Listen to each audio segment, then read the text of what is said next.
wabarakatuh. Perkenalkan, nama saya Dwi Astina Rahayu, NPM 19030200014 dari jurusan Perbankan Syariah kelas D. Di sini saya akan menyimpulkan materi mengenai produk dan mekanisme pasar modal di Indonesia serta menjawab pertanyaan dari teman-teman. Untuk memenuhi mata kuliah pasar uang dan pasar modal syariah. Baiklah, yang materi pertama adanya produk dan mekanisme pasar modal di Indonesia. Dia mencakup beberapa hal. Yang pertama itu adanya saham, obligasi, reksadana, exchange, tradafun, dan derivatif. Kemudian adanya aturan, mekanisme, dan perdagangan efek. Dia pelaksanaannya perdagangan efek dia di bursa dilakukan dengan menggunakan fasilitas JATS. Perdagangan efek di bursa hanya dapat dilakukan oleh anggota bursa atau AB yang juga menjadi anggota clearing KPEI. Anggota bursa efek ini dia bertanggung jawab terhadap seluruh transaksi yang dilakukan di bursa baik untuk kepentingan sendiri maupun untuk kepentingan nasabah. Kemudian mekanisme perdagangan efek di Bursa Efek Indonesia, dia di BEI didasarkan pada sistem order, yang artinya investor dia harus menghubungi perusahaan sekuritas dan membuat perjanjian tertulis dan membuka rekening efek atas namanya. Selanjutnya, proses perdagangan saham di Indonesia dia melibatkan banyak pihak. Di antaranya yang pertama dia ada SRO pasar modal, kemudian adanya perusahaan efek anggota bursa yang telah memperoleh izin usaha dari pihak otoritas jasa keuangan. Kemudian ada nasabah, biro administrasi efek, dan lembaga bank kustodian. Adapun auto rejection yang merupakan mekanisme perdagangan yang diterapkan di BEI berupa pembatasan maksimum dan minimum dari suatu kenaikan dan penurunan harga saham. Adanya seorang floor trader yang berarti anggota bursa efek yang melakukan transaksi di lantai bursa. Kemudian adanya remote trading, merupakan sistem perdagangan jarak jauh yang dapat dilakukan di mana saja yang terhubung dengan sistem perdagangan bursa. Adanya online trading, merupakan sistem perdagangan yang disediakan oleh sejumlah anggota bursa. Adapun pasar reguler merupakan segmen pasar di bursa efek yang membentukkan harganya dilakukan dengan cara tawar-menawar. Kemudian negosiasi merupakan segmen pasar di bursa efek yang pembentukan harganya dia dilakukan dengan cara negosiasi langsung.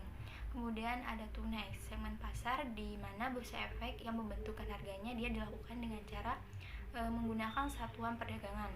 Selanjutnya adapun kapitalis pasar saham dan obligasi. Kapitalis pasar ini dia merupakan total jumlah surat berharga.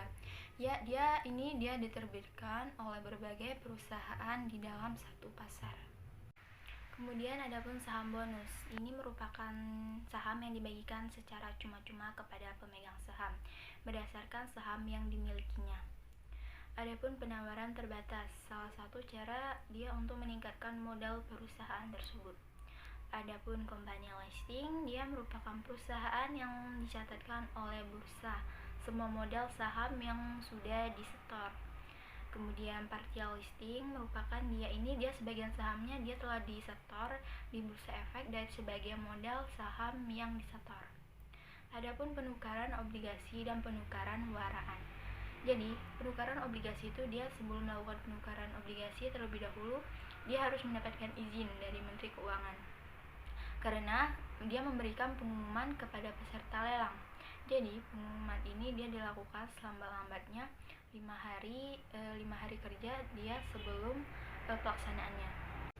Selanjutnya, sedangkan penukaran waran ini dia sama dengan rekvisu. Jadi, merupakan pemegang lama berhak dia untuk membeli saham baru pada harga tertentu dan pada waktu tertentu. Jadi, hak tersebut dia diberikan kepada pemegang saham lama secara cuma-cuma, tapi pada waktu akan ditukarkan dengan saham yang baru. Selanjutnya, adapun cara untuk membaca prospektus. Jadi, yang pertama itu adanya informasi pada bagian kulit muka prospektus, kemudian ada daftar isi, ringkasan prospektus, kemudian penawaran umum, penggunaan dana yang diperoleh dari hasil penawaran umum, pernyataan utang, kemudian adanya ikhtisar data keuangan penting, kemudian analisis dan pembahasan oleh manajer manajemen, faktor risiko, kejadian penting setelah tanggal laporan akuntan publik, serta keterangan tentang emiten. Yang selanjutnya meliputi reksadana dan exchange traded fund atau ETF. Selanjutnya menjawab pertanyaan yang pertama, apakah pembagian saham ini dia berdampak pada nilai perusahaan dan saham di pasar. Jadi pembagian saham bonus ini dia bukanlah kebijakan dilakukan secara semena-mena. Setiap perusahaan dia memiliki pertimbangan yang cukup benar-benar atau cukup matang dalam membagikan saham bonus. Karena tidak semua emiten itu dia dapat membagikan saham bonus. Jadi menurut pendapat saya pembagian bonus saham itu dia sangat berdampak pada perusahaan serta saham di pasar karena perihal likuiditas saham di pasar. Jika jumlah saham bertambah dan harga menurun, maka daya jangkau investor tersebut untuk membeli saham semakin besar. Dan apabila harga sahamnya turun, di sisi lain jumlah saham yang dimiliki investor bertambah, sehingga diharapkan likuiditas saham di pasar juga meningkat.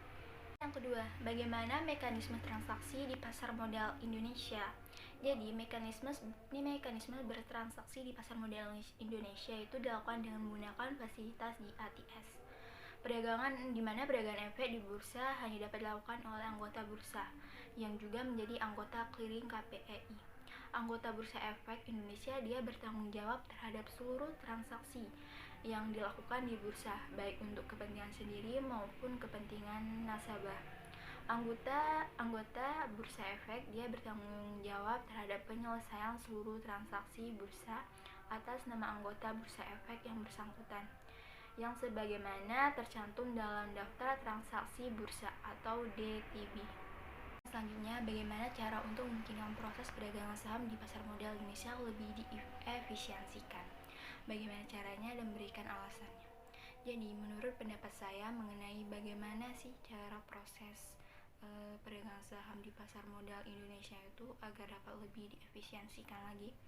Jadi kan pelaksanaan perdagangan efek di bursa Indonesia dilakukan dengan menggunakan fasilitas di ATS NYSE. Nah, perdagangan efek di bursa efek ini hanya dapat dilakukan oleh anggota bursa yang juga menjadi anggota clearing KPEI, yang dimana anggota bursa efek ini dia bertanggung jawab terhadap seluruh transaksi yang dilakukan di bursa, baik itu untuk kepentingan sendiri maupun untuk kepentingan nasabah. Dan kemudian perusahaan tersebut dia sudah tercatat di Bursa Efek Indonesia serta sudah mendapat izin dari usaha pihak otoritas jasa keuangan. Baiklah, sekian penjelasan mengenai menyimpulkan materi serta menjawab pertanyaan dari teman-teman. Apabila ada kesalahan, saya mohon maaf. Saya akhiri. Wassalamualaikum warahmatullahi wabarakatuh.